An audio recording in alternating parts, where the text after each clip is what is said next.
Breaking news coming out of Italy that you might have missed. In the rugged caves of Tuscany, archaeologists have unearthed what is currently the oldest example of cranial modification coming out of Europe. And by cranial modification, I mean skull elongation. See, this find dates back to 12,500 years ago and places it right in the middle of the Younger Dryas time period, which is interesting in and of itself.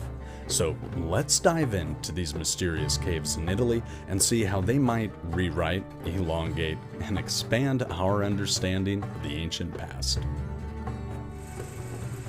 At the Arene Candide Cave on Italy's northwestern coast, a team led by researchers from the University of Pisa reanalyzed a skull known as AC-12, originally excavated decades ago. Using CT scans and geometric morphometrics, a statistical method for studying bone shapes, they created digital reconstructions and compared it to late Upper Paleolithic, Mesolithic, and Neolithic skulls from Italy, as well as global examples of artificial cranial modification. Radiocarbon dating places the modification between 12,190 and 12,620 years ago, during the last ice age, when hunter-gatherers were using the cave as a cemetery from about 12,900 to 11,600 years ago.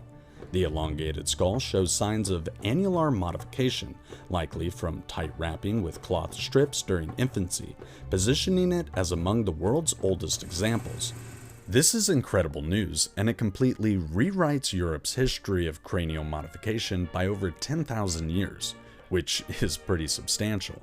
And as always, I can't help but be obsessed with why these people would want to elongate the skull of their infants.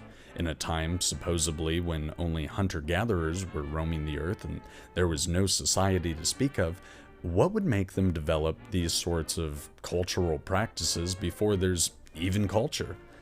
I can't help but feel like it's some sort of imitation, because why else, of all the precious commodities we have on our planet, one of them stands above the other: our offspring.